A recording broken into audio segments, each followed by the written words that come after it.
Sale. Bueno, la plática de hoy se llama así, la llegada. ¿Cómo se llama la plática de hoy? La llegada. Eso es lo que se me vino así en mi corazón como para compartirles hoy. Y bueno, en la historia de nuestra vida yo creo que todos tenemos registrados algunos momentos que nos marcaron para siempre, ¿sí o no? Nunca olvidaremos algunos sucesos de nuestra vida. Y sabes, no los vamos a olvidar sobre todo porque tal vez después de ese momento nuestra vida cambió para siempre. Yo nunca voy a olvidar, por ejemplo, el día que llegó mi hijo Jafet a mi vida. Fue el día 18 de diciembre. Él es modelo 2003. Ese día comenzó para nosotros a las 5 de la mañana. Yo la noche anterior, por ejemplo, tuve una horrible pesadilla, no pude dormir bien. Desde temprano hubo prisa, nerviosismo. Le iban a practicar a mi esposita una cesárea para que naciera nuestro hijo. Todavía recuerdo cómo olía el quirófano, me acuerdo de los médicos, las enfermeras y yo mismo, todos vestidos con batas esterilizadas. Y bueno, era un día más que significativo y trascendental para mi vida. Yo nunca lo voy a poder olvidar. Recuerdo el momento en el que Jafet sacó la cabecita por ahí por la cesárea, la abertura que le hicieron, sacó la cabecita así, con los ojos abiertos nació. Eso fue bien padre. Luego el doctor con estos dos dedos lo jaló, lo puso aquí en su cuello y lo sacó. Nunca voy a olvidar yo ese día que nació mi hijo. Ahorita ya tiene 6 años y pareciera que fuera ayer. Nos da un montón de alegrías, de satisfacciones. Nos reímos increíble con las cosas que dice y hace. Y la verdad es que nunca olvidaré ese día. Ahora, yo supongo que así es con la llegada de los hijos, ¿no? Nunca olvidamos ese día. Nuestras vidas nunca más vuelven a ser la misma desde el momento que ellos llegan a nuestra vida. Reímos más de lo que nos hubiéramos imaginado y tal vez lloramos un poquito más de lo que nos gustaría. Nos preocupamos a veces un poco más de lo que nos gustaría con la llegada de nuestros hijos, pero tal vez así es. Sin embargo, con todo el llanto que un hijo nos pudiera provocar, con todo y la preocupación que tú y yo pudiéramos vivir a causa de ellos, yo creo que cada papá recuerda con cariño el día de la llegada de tu hijo. ¿Estamos de acuerdo en eso, papás? Así es.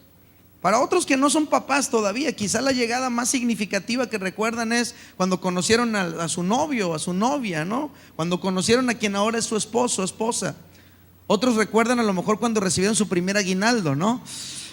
Y andaban bien contentos con la lana, no habían ni qué hacer con él. En fin, yo quiero preguntarte, ¿tienes tú registrada en tu mente alguna llegada significativa para tu vida?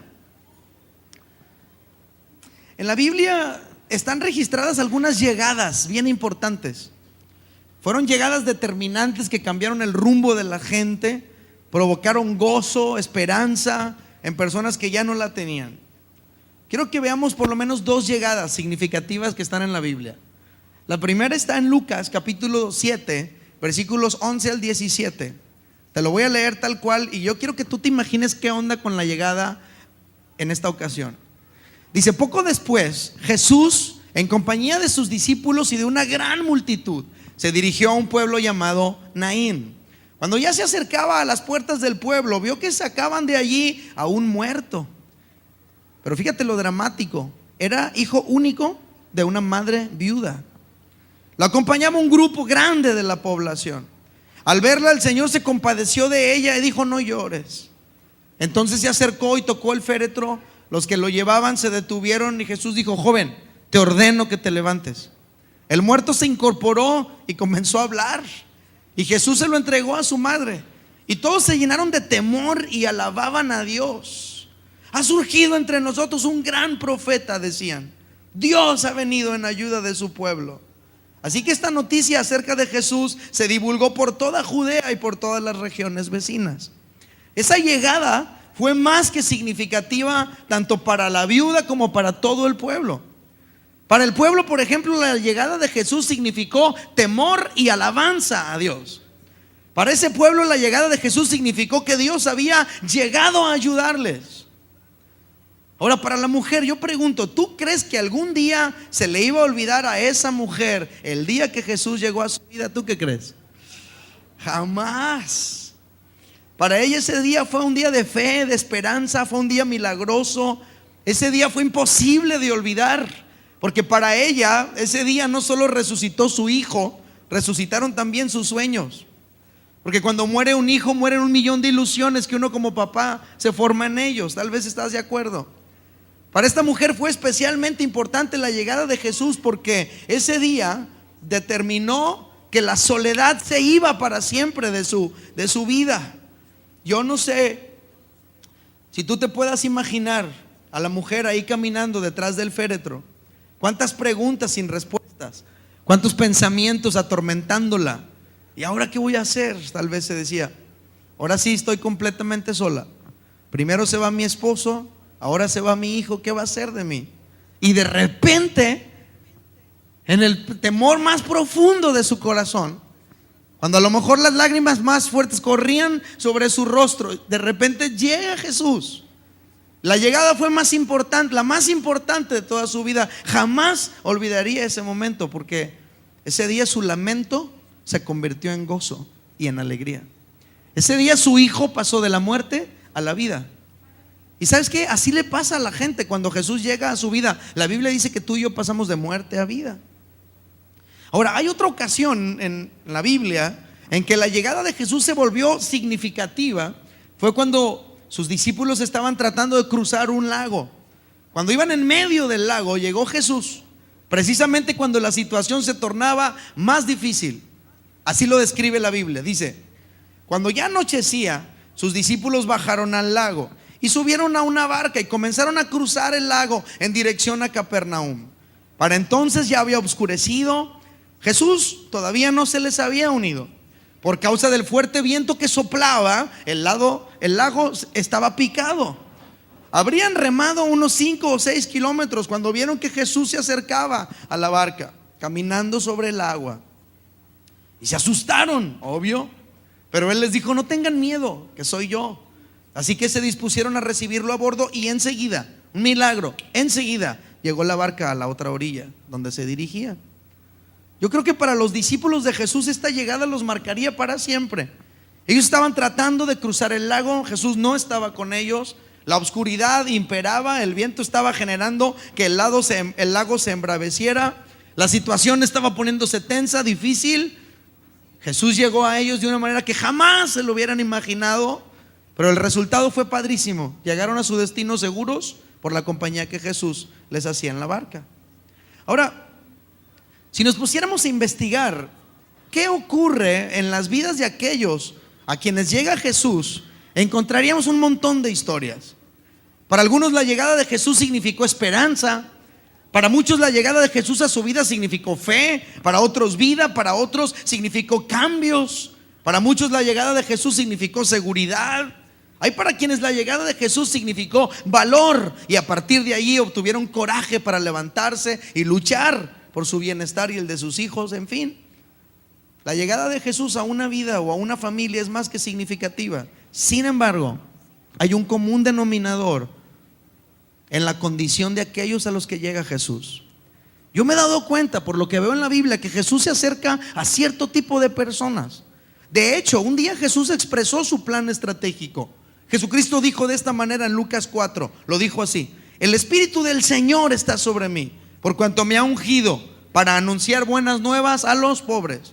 Me ha enviado a proclamar libertad a los cautivos y a dar vista a los ciegos, a poner en libertad a los oprimidos, a pregonar el año del favor del Señor.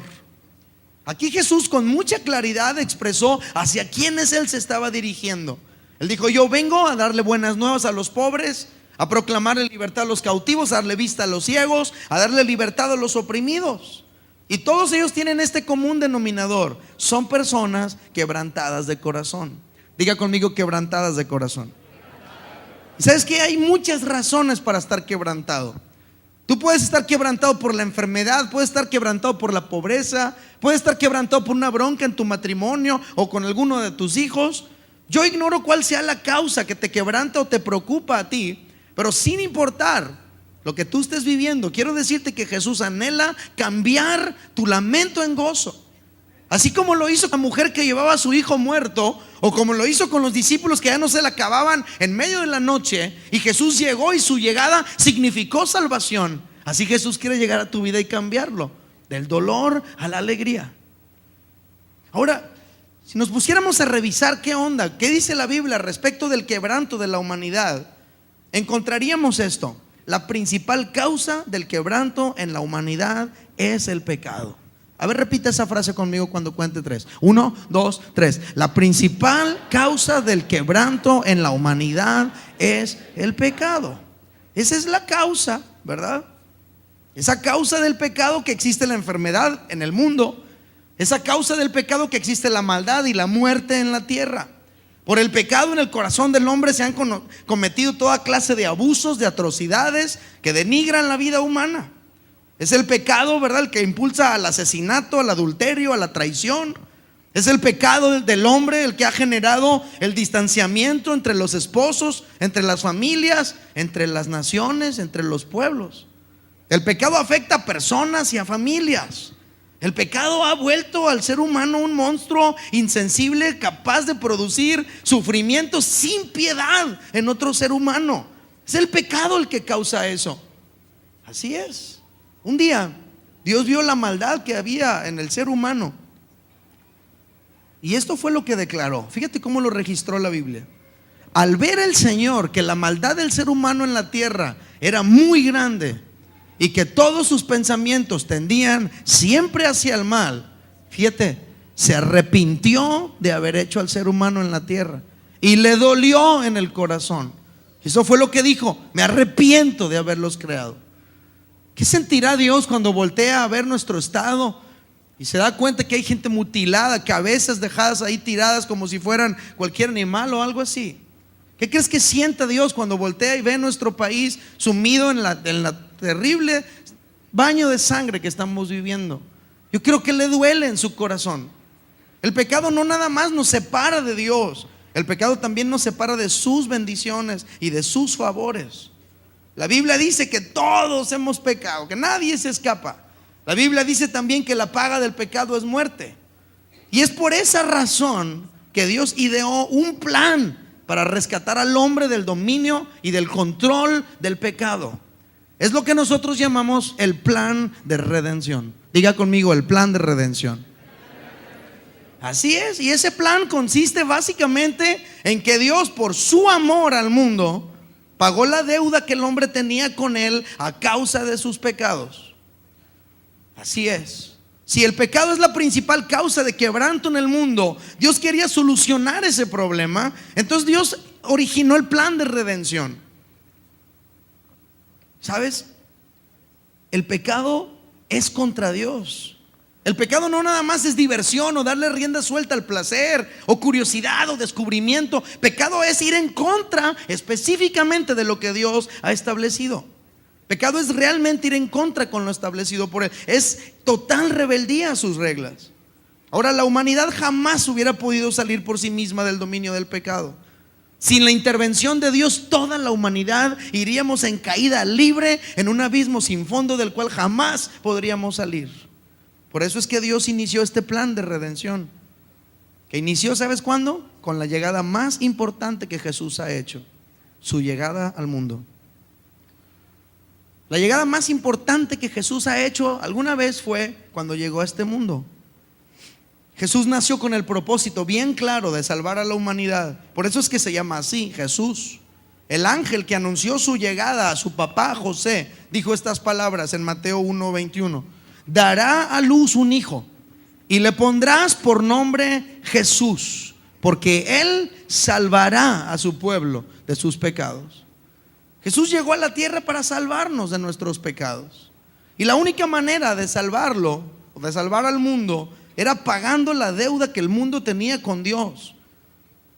El pecado nos estaba endeudando con Dios horriblemente. No hay otra manera de pagar esa deuda, solo con la muerte.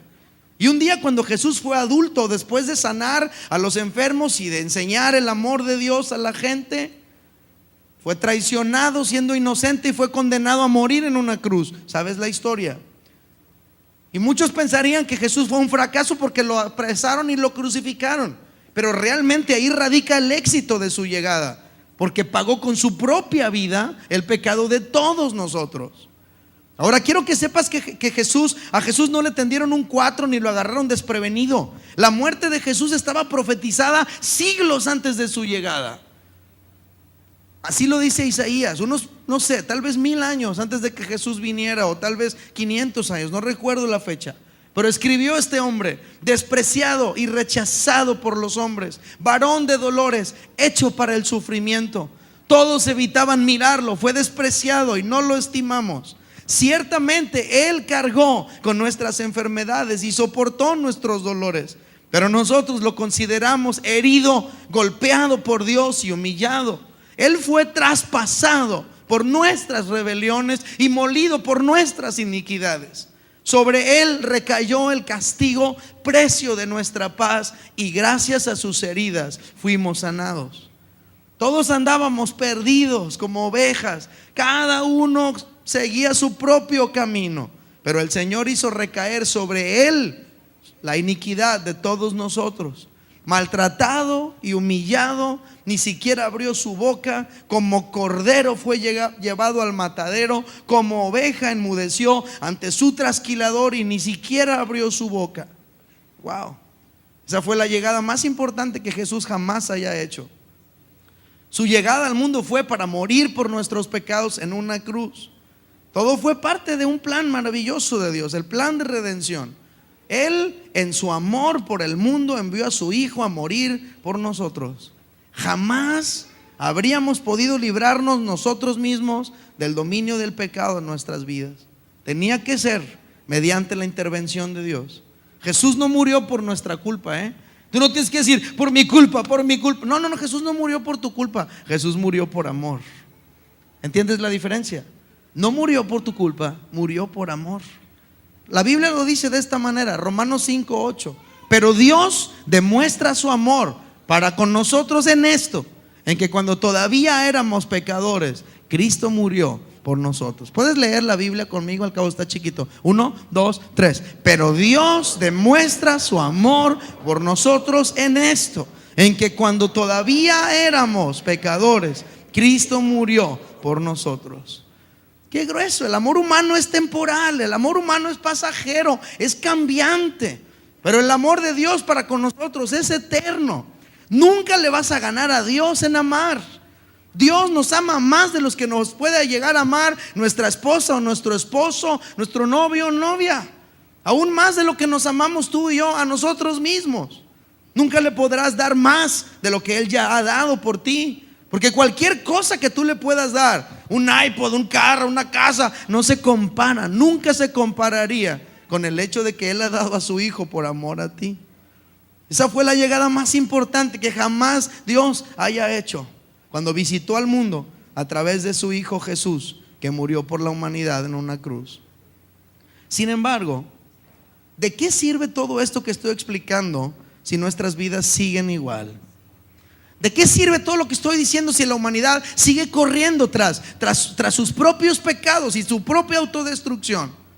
Bueno, la respuesta a esta pregunta es esta: debemos apropiarnos de los beneficios de la llegada de Jesús al mundo.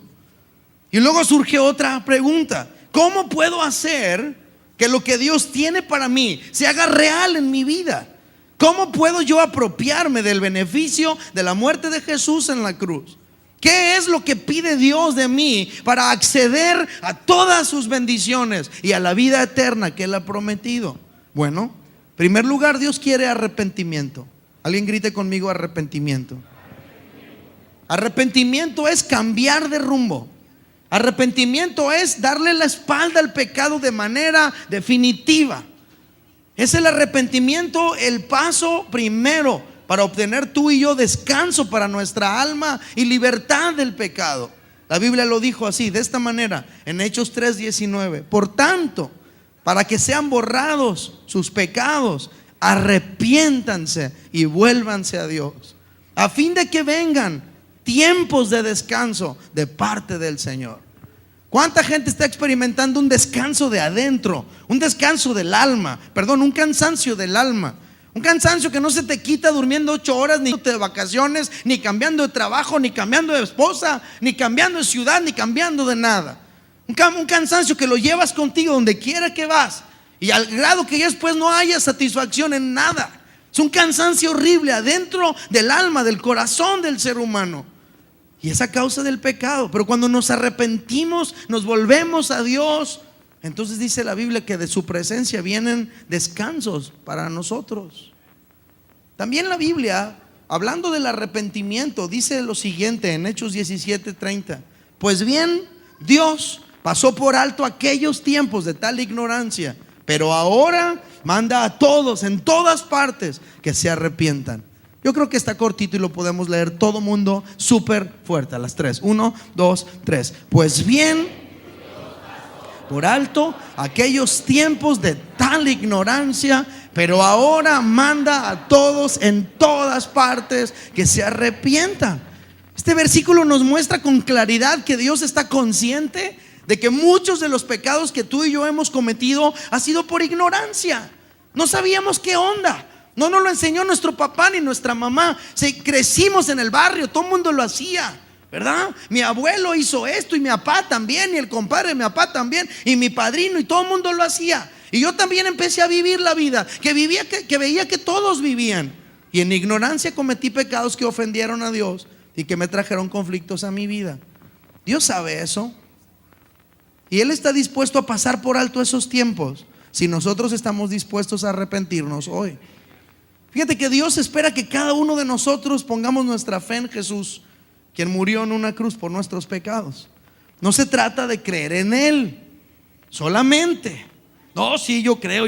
No se trata nada más de creer. Se trata de recibirlo en nuestro corazón y luego vivir para agradarle. Así lo cuenta la Biblia. Dice: mas a cuantos lo recibieron, a los que creen en su nombre, les dio el derecho de ser hijos de Dios. O sea, el día que una persona recibe a Cristo en su corazón, ese día Jesús deja de ser una historia para él. Ese día Él se hace real en su corazón de aquel que lo deja pasar. Dice la Biblia que cuando Jesús llega a una vida, entonces esa persona se convierte en una persona nueva.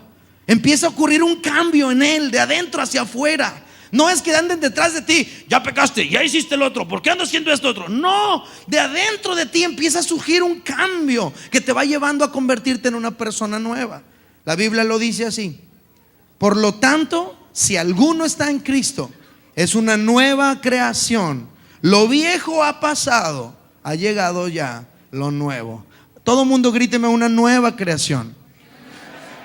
O sea, no tiene que ver con que tú en tu mente dices: me propongo que no lo haré. Sabes que hay mucha gente que se ha propuesto no tomar y sigue tomando. Mucha gente que se ha propuesto no drogarse y sigue drogándose. Mucha gente que se ha propuesto ahora sí romper con la otra y no puede romper, porque no es fuerza de voluntad. Se trata de una nueva, mejor naturaleza que ocurre en ti en el momento que Dios llega a tu vida. Cambias de adentro hacia afuera. También la Biblia dice que cuando una persona se arrepiente de sus pecados y recibe a Cristo, esa persona para Dios es como si pasara de muerte a vida. Jesucristo lo dijo con estas palabras: ciertamente les aseguro que el que oye mi palabra y cree al que me envió tiene vida eterna y no será juzgado, sino que ha pasado de la muerte a la vida. Cuando Jesús llega a la vida de alguien, su vida jamás vuelve a ser la misma. Algunos estábamos en situaciones de tristeza y de soledad, como la mujer del inicio de nuestra historia. Otros, como los discípulos, a quienes la oscuridad y la dificultad ya los estaban cansando.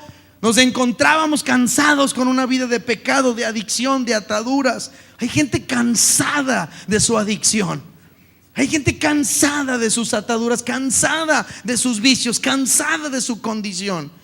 Hay gente que no disfruta ya sus propios pecados, se siente miserable de vivir en ellos. Muchos nos encontrábamos así, pero la llegada de Jesús nos dio esperanza y paz. Recibes en tu interior la fe para luchar, para levantarte y para seguir adelante, para dejar las drogas, el alcohol, para convertirte en un buen padre, en un buen esposo. Dios nos amó y en su amor dio a su Hijo, que murió en una cruz para pagar la deuda de nuestros pecados. Ahora Dios espera que cada persona se arrepienta. Espera que cada persona se arrepienta de su vida alejada de Él y reciba a Jesús en su corazón. Y en ese momento Jesús hace su llegada y se queda contigo para siempre. Ahora, cuando estaba yo preparando esta charla, curiosamente en esos días que la estaba preparando, iba manejando y en el radio salió una canción bien chida que me gustó mucho. Y dije, esa canción está padrísima para terminar la charla. Yo creo que les va a encantar. Quiero presentarles a Gladys, recién mamá. Denle un aplauso y vamos a escuchar esta canción.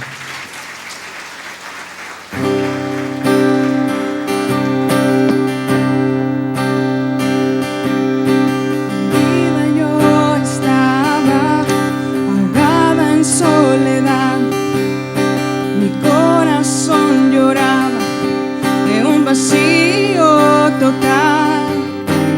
Todo lo intenté, por donde quiera te busqué, eras tú mi necesidad. Triste y desolada, ya no pude soportar, más desesperada, era imposible de estar. Todo lo intenté, por donde quiera te busqué, eras tú mi necesidad. Alcé mi rostro y llegaste tú, y todo cambió. Llegaste tú, la esperanza triunfó. Llegaste tú y volví a nacer.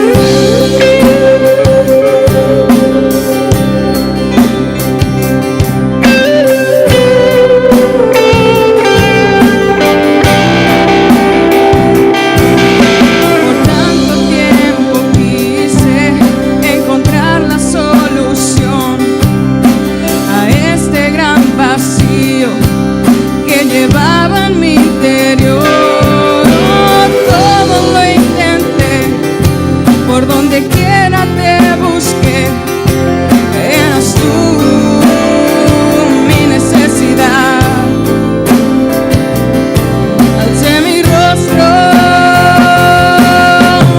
y llegaste tú, y todo cambió.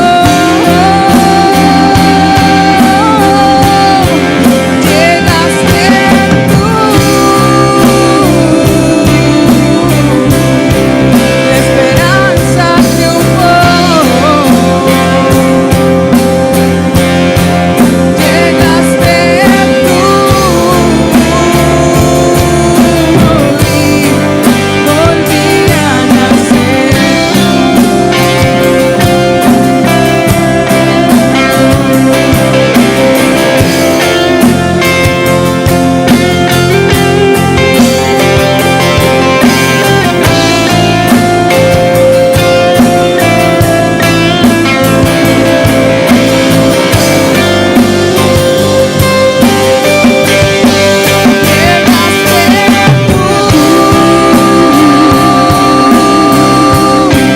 Y todo cambió.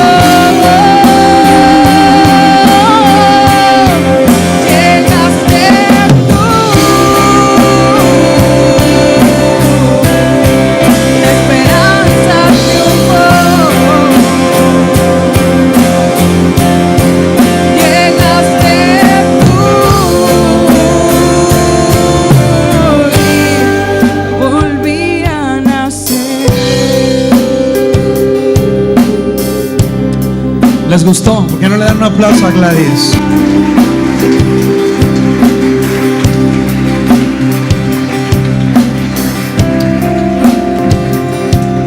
no sé si tú recuerdas el día que Jesús llegó a tu vida. Nunca se me va a olvidar el día que llegó una mujer que amamos mucho aquí en la Congre, que se llama Ana Krill. Ella había pensado quitarse la vida, estaba sin ilusión, sin esperanza. Llegó un miércoles en la noche cuando nuestra iglesia era bien pequeñita. Me acuerdo que se tiró al suelo de rodillas como esa mujer, bañada en lágrimas. Su vida cambió para siempre. De ser una mujer que quería quitarse la vida, ahora es una mujer llena de amor para Dios. Y hay gente que se encuentra en situaciones bien difíciles, tal vez como la señora viuda del principio de nuestra charla, que perdió su único hijo que tenía.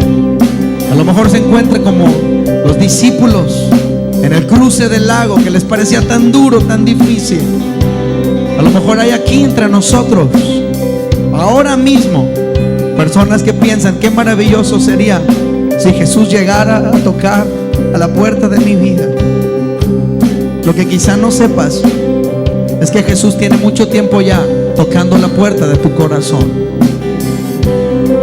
La Biblia dice esto, palabras de Jesús textuales: he aquí, yo estoy a la puerta y llamo. Si alguno oye mi voz y abre la puerta, entraré a él y cenaré con él y él conmigo. Mira que estoy a la puerta y llamo. Si alguno oye mi voz y abre la puerta, entraré y cenaré con él y él conmigo. A lo mejor tú dices: cómo quisiera que Jesús llegara a mi vida. Lo que no sabes es que Jesús tiene mucho tiempo tocando la puerta de tu corazón y hablándote. Si tan solo tú abrieras la puerta de tu corazón, Él entraría, tu vida cambiaría para siempre, pasarías de muerte a vida. Que no levantamos nuestras manos todo mundo en alto, todo mundo en alto, y dígale conmigo a Jesús. Dígale: Jesús, gracias por haber venido a este mundo. Gracias por haber muerto en una cruz por mí. Gracias por haberme encontrado como yo estaba y haber cambiado mi vida de tal manera que yo ya no soy lo que fui. Gracias, Jesucristo, por amarme, por cambiar mi corazón. Gracias por transformar mi vida, por darme la oportunidad de ser una persona nueva, con tu ayuda, con tu poder. Dígale en voz alta: gracias, Jesús, porque nunca me has olvidado, no me has dejado abandonado, has estado al pendiente de mis necesidades, sin importar cuántos pecados yo pude haber cometido. Jesucristo, gracias por amarme, por darme todo lo que tú me has dado. No podría imaginarme la vida sin ti, Señor. Díselo cantando: llegaste, llegaste.